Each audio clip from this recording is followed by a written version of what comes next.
This lecture is going to be an introduction to seepage analysis. It'll be followed by other videos that show in more detail how to perform the kinds of seepage analysis that are discussed here. So this is really just kind of an overview. I wanted to start just by going through the 2D Laplace equation. We're going to be solving two-dimensional slope stability problems here, and so we need to solve two-dimensional flow problems as well. It's important to remember that two-dimensional flow means that there's no flow into or out of the plane that we're analyzing. All of the flow is happening within that plane, which is the same as assuming that the out-of-plane dimension, like whatever you're analyzing, is prismatic. It's exactly the same at every depth into and out of the plane of the screen. So here's a little diagram that shows x, y coordinates with an element in there, and there's flow going into the element and flow going out of the element in both the x directions and in the y direction, right? So flow is in and out in both directions. The flow in the x direction is equal to the velocity of the flow times the area. Big Q is the flow rate, like it would be cubic meters per second per meter, since we're dealing with two-dimensional flow here, per meter into and out of the plane. Velocity, again, would just be like meters per second, and the area would be square meters or something like that. Okay, and then, of course, we have the flow in the y direction as well. Then and I should say that we are multiplying by the dz here, which is the out-of-plane dimension. So even though it's two-dimensional flow, we still have to worry about that out-of-plane dimension. If you set dz to be 1, then you would be solving for, that would transform the units here to be like meters squared per second, which is cubic meters per second per meter. You're doing per meter in the dz direction. All right, so here's the equation for the flow in, qxn plus qyn. And that's just Vx times dy dz plus Vy times dx dz. Okay, and then Q out is the flow going out, and it changes just because the velocity of flow in the x direction will be different here at x equals 0 than it is here at x equals something non-zero. So we have to do Vx plus dv dx, a partial derivative, times dx, which is this distance right there. Maybe I should let me draw in those labels. This distance here is dx. Whoops, that looks like a y. There we go. And this distance is dy. Okay, so we now have our expressions for the flow going in and the flow going out. And when we solve these flow problems, we're assuming that there's no volume change. There's no consolidation happening here. And so what that means is that Q in has to be equal to Q out. You can't be accumulating water or having water leave the element. It has to balance. So if we set these two expressions equal to each other, you get this long equation here, which barely fit on the page. And of course, a lot of terms cancel, right? You can subtract those terms on the left and right side, and then you can divide by dx, dy, dz, and those go away, and you end up with this very simple equation right here. Okay, now this is not actually the way that the Laplace equation is generally written. We take it a step further by noting that flow rate is equal to KIA, which is flow velocity times cross-sectional area. So Vx is equal to Kx times Ix, where I is the hydraulic gradient in the x direction. And of course, hydraulic gradient is just the derivative of total head in space. So here we have Kx, the hydraulic conductivity in the x direction, times Ix, which is equal to the partial derivative of total head in the x direction with respect to the x dimension. And then Vy is similarly Ky times dhy dy. Okay, so if we come in now and plug these quantities in here to their respective differential equations, we now have a second derivative of total head in the x and y direction being equal to 0. And these are multiplied by the hydraulic conductivities in those directions. if the hydraulic conductivity is isotropic, meaning that Kx is equal to Ky, then we can cancel those out because we have a zero on that side. And you end up with what is generally written as the two-dimensional Laplace equation. So let me just write that in here. 2D Laplace equation. Okay, if you wanted to go to 3D, it's really easy. You just add in a dz term. So here's the 3D Laplace equation if you have anisotropic hydraulic conductivities, different in the horizontal and vertical directions. And then if they're all the same, it's isotropic, you get a fairly simple equation there. I'll say that we'll talk about this later, but for soil, oftentimes hydraulic conductivity is not isotropic. Generally, the horizontal hydraulic conductivity of soil is higher than the vertical hydraulic conductivity. And the reason is, there are a couple of reasons. First, in coarse-grained soils, there are preferred particle orientations. The particles tend to be longer in one dimension than the other, and those long axes tend to be horizontal. And so it's easier for water to flow along the particles than it is to flow around them. So you get a bigger horizontal hydraulic conductivity. Maybe a more common reason is that soil is often deposited in thin layers, especially alluvial soil deposits. And you might get a little clay layer in there and then a silt layer, and maybe there's some gradual fining of the sequence as you go up or whatever, but there's going to be a preferential flow path for water to go horizontally through the coarser materials, whereas if it has to flow vertically, it has to cross silt, clay, all these little sublayers. So for that reason, horizontal hydraulic conductivity might be much higher.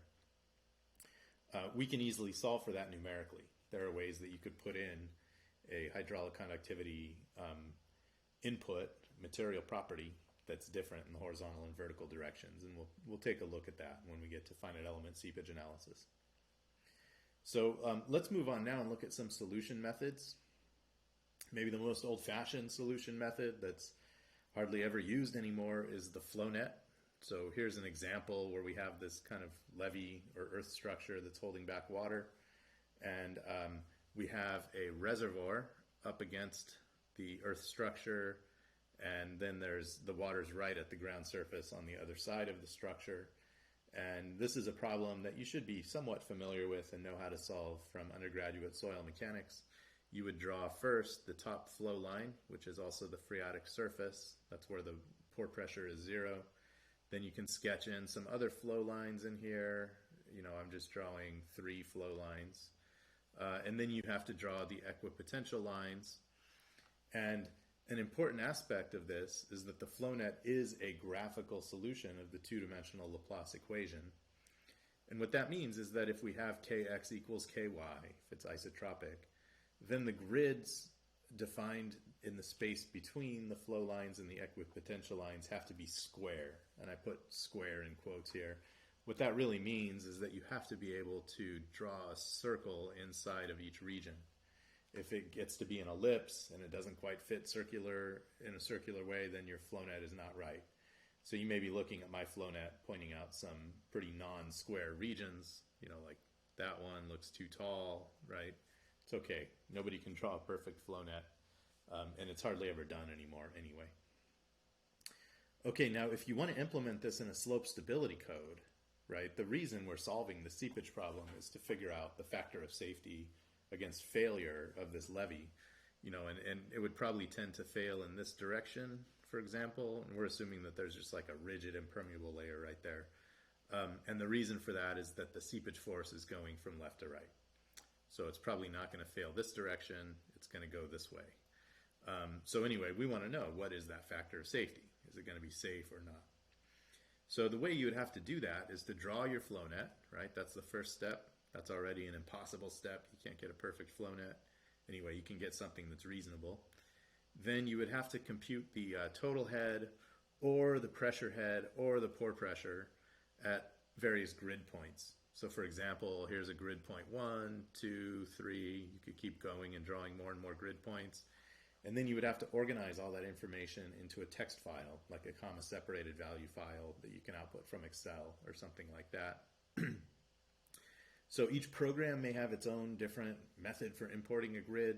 with its own file format. You can get familiar with what the format is of the program you're using. But you'd probably have like a point number and then an XY coordinate and then a total head value. I tend to do seepage problems in terms of total head. I think engineers naturally want to think in terms of pressure instead of total head, but it's actually much more convenient generally to do total head instead. So then once you have this file saved to your computer, I don't know how many rows you'll have, maybe tens or hundreds of different grid points. You can import that grid into your slope stability program. And then what will happen is that, there would be some kind of trial slip surface sketched here. And at the bottom of each slice, it would interpolate what the pore pressure is based on the grid points that you've specified using a kriging method or something like that to interpolate. Okay, so flow nets are rarely drawn today. It's good to know how to do them, but it's just not the way that we do slope stability or seepage analysis anymore. So this method is really not very common. What I'll do next is move on to numerical solutions. This is quickly becoming the most popular way to do seepage problems. Probably just specifying water surfaces is still actually more common, but this is becoming so quick and easy that I think it's quickly taking over. And usually these numerical solutions are either finite element or finite difference solutions. So those are both algorithms to solve differential equations in an approximate way. It turns out that the 2D Laplace equation only has exact solutions for pretty simple geometries and boundary conditions. This levy is actually not simple enough, right? There's no analytical solution where you can just come up with a function to define this, the solution to that two-dimensional Laplace equation, just because the geometry is too complicated. So anyway, what we do now is take our domain, which is this levy here, and we discretize it into elements. I'm going to talk more in terms of finite element seepage analysis here, because that's what we'll be doing in RS2 and slide. Although it could be finite difference as well, in which case you still need nodes, you just don't have elements. But anyway, I'm going to talk about elements here. So here's an element. It's a 4-node quad element. So here you have 1, 2, 3, 4 nodes. All right, and what we do is the finite element provides an approximate solution to the governing differential equation. And the way it does that is to assume some kind of form for how the pore pressure is going to vary within this element. So a 4-node quad element is bilinear, and so it's like a planar surface that the pore pressure can vary inside this element. And what we'll do is figure out the nodal pressures that will satisfy the governing differential equation weakly. And weakly means that we've assumed a functional form for how the pore pressure varies in there, and we're going to make it fit the best that we can. It's not a perfect solution. Actually, if you have a problem where the exact solution is matching the form of the element, the finite element does produce a perfect solution. That's generally not true. Okay, so we're going to divide it into these elements, make them fit in the best way we can, and get an approximate solution. Okay, we offer whole quarter-long courses on the finite element solution. Just keep in mind it's a way of solving differential equations, right? There's nothing magic about it. All right, so the numerical method makes assumptions about how the total head varies within each element and then sets up this big system of equations. So every node of every element would be part of a system of equations where you'd have a big matrix multiplying a vector and equal to the solution that you want to solve. Or actually, it's a matrix multiplying the thing you're trying to solve for, like pore pressures, and then that's equal to something else, and you have to invert that big matrix. So anyway, I won't get too much into the details, but you have to specify boundary conditions, right? We have to tell the program what the total head is, like along these nodes right there, and then those nodes get subtracted out of the system of equations. So the matrix shrinks at every point where you know boundary conditions. So we do know the boundary conditions along all of those nodes. We don't know them in here, right? That's something we're trying to solve for. We do know them like over here. I'm not even sure that would be part of your domain if this is rigid and impermeable. But anyway, you would have a whole bunch of nodes where you don't know the boundary conditions. So then what we do, it's basically the same when you have a finite element solution. You know the pore pressure at all these node locations. Then you can draw, when you're doing a method of slices, sketch your trial surface. In this case, it's going right to left. Probably factor of safety is going to be lower in that direction. But anyway, then you're going to interpolate the pore pressure at the bottom of each vertical slice and use that to formulate your equations for equilibrium. And then you would have to try your 5,000 slices or whatever it is and come up with the lowest factor of safety. One thing that is important to keep in mind for finite element seepage analysis is that the soil is assumed to convey water even above the phreatic surface. Okay, so the phreatic surface, remember, was this line that we sketched right here at the top. So if this is a sandy levee, there wouldn't really be water flowing through this part of it. That might be dry soil or partially saturated, but it's not really participating in flow. Okay, the finite element analysis method will assume that there's flow everywhere. Okay, so you got a phreatic surface in here like that. There's still going to be flow going through the elements above there because we have nodes up there and there's permeability. So what you'll find when you run a finite element seepage analysis is that you'll have a phreatic surface right there. It'll interpolate and find that for you, but the water pressure is going to be negative above that phreatic surface because your depth to water is negative now, right? So you're going to have a negative pore pressure up there. So what we often do, part of your slope is going to be above the phreatic surface. You might get unreasonably high strengths there because you're assuming that it's all full of this water with negative pore pressure that's giving it more effective stress than it actually has. So what we often do will be to solve the finite element seepage problem, but then in the slope stability interpolation, we set the pore pressure to be 0 above the phreatic surface for the factor of safety calculation. There are cases with clay where that negative pore pressure may actually be reasonable because of matrix suction. You might get water being raised up into the clay, keeping it saturated above the phreatic surface. All right, the most difficult part of a finite element seepage analysis is understanding the boundary conditions. This seems like something that is really easy, but it's deceptively complicated, and it's something that students often struggle with when they do this kind of finite element seepage analysis. So for example, let me just draw in a blue line. I'm going to draw the phreatic surface here in a blue line. Let's say that let me use the thinner line so that it matches the other line. It's going to go maybe like this. Okay, so here are the boundary conditions for this problem. Let's assume that our domain is only the cross-section of the levee. We're not actually modeling anything over here. Well, so a couple boundary conditions we know. Obviously, we know the total head all along this line right there because essentially there's no head loss within the reservoir, right? So a point right there has the same total head as a point right there because there's no head loss happening in between. So we can specify all of those nodes as having some amount of total head. And oftentimes, your datum might be here. That would be 0, 0. So the total head would be the height of the reservoir, and you'd specify that number all along that line. You also know right there what the total head is, just right at that corner, right? Because that corner is part of this line right there. That's an equipotential line. So you would specify that the total head at that point is 0 because that's right on the datum. The datum is generally set at an elevation of 0. Okay, what's complicated is that it's tempting to think that you also know the total head all along this segment that I'm drawing, but you don't. And the reason is that we don't know ahead of time where this phreatic surface is going to be. That's an output of the analysis. And then we have negative pore pressure, right? So if you're at a point up there, you don't know ahead of time how big that negative pore pressure is.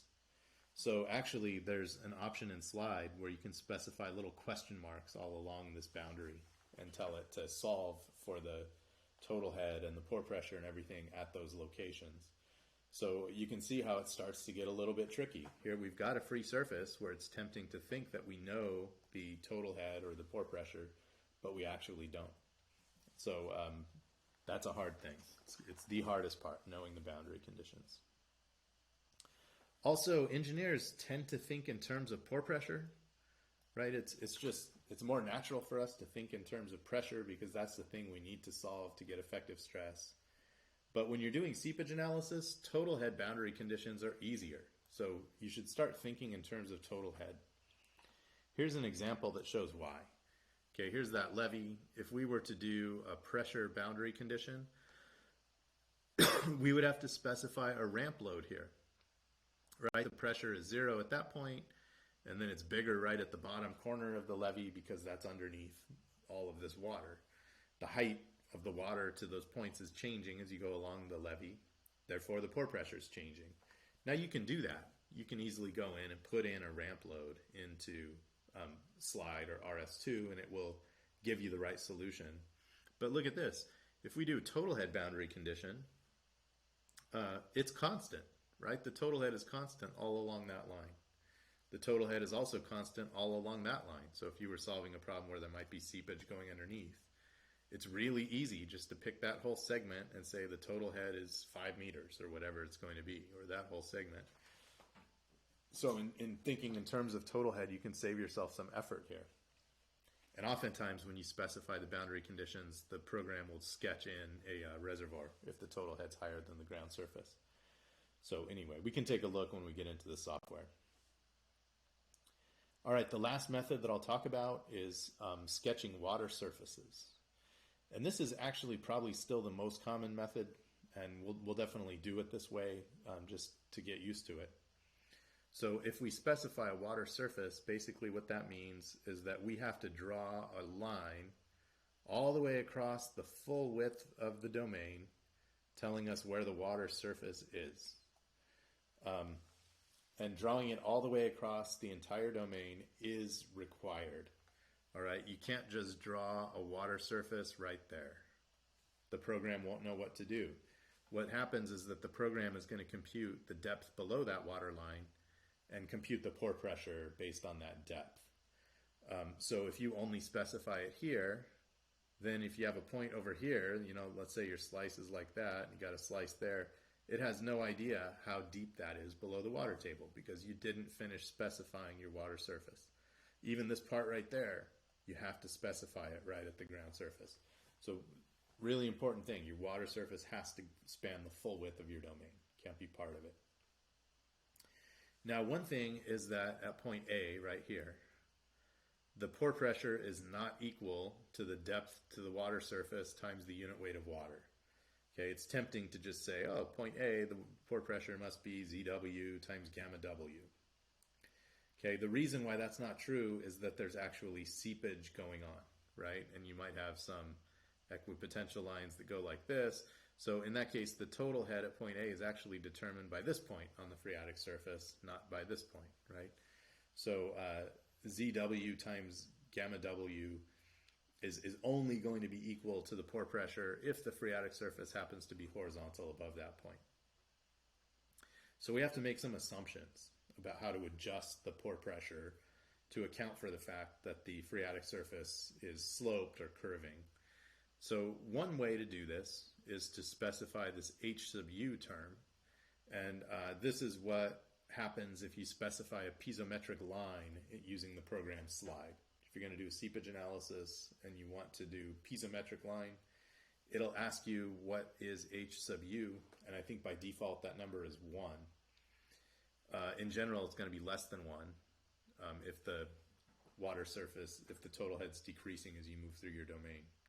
So what the program will do is very simple. It'll just calculate U equals gamma W times ZW times HU. And that HU can be specified as being different for different materials. So if you divide your domain into multiple material models, you can specify a different H sub U within each material. Okay, so that could be useful because maybe you'd put in HU equals 0.9 or something like that for this particular case. And if you have an infinite slope condition, right, where seepage is like parallel to the slope or at some other angle, there is a constant h sub u. So if the phreatic surface is linear, then you can calculate exactly one h sub u value that will work for the whole domain. If it's curved, you can't really do that because it's going to spatially vary.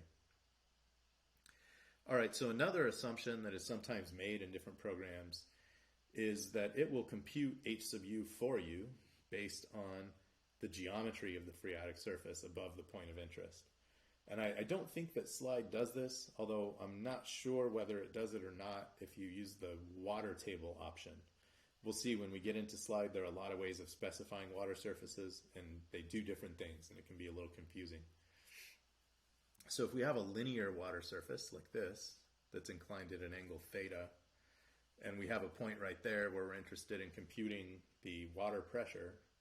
Okay, for a linear water surface, that's basically like an infinite slope kind of seepage analysis. That's Z sub W. This red line is the equipotential line, right? It's going to be perpendicular to the water table and flows going parallel to that water surface.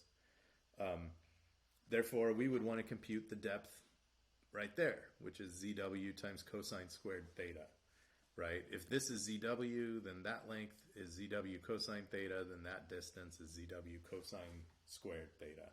So the pore pressure is U equals ZW gamma W cosine squared theta. And that's the same as saying H sub U is equal to cosine squared theta, if you're using the piezometric line up here, right? So if you used assumption 1, you could specify HU as being cosine squared of the seepage angle. If you do assumption 2 and you're letting the program calculate it, it will figure out cosine squared theta for you. All right, if you have a curved water surface, things are not quite so clean because theta is now varying, right? It's different at this point than it is at that point. So let's say that we have this data point down here below a curved water surface and we want to know the pore pressure. Well, we can go directly up, vertical to a point right there on the phreatic surface and calculate the angle at that point. But we know that there's going to be some equipotential line that's also going to be curved, and it will intersect the top flow line at a right angle, and then it's going to have an angle theta prime between, at the point of tangency of the equipotential line with the phreatic surface. So the real solution is that the actual pore pressure is going to be greater than or equal to ZW gamma W cosine squared theta prime, so based on that angle, right? And less than ZW gamma W cosine squared theta double prime.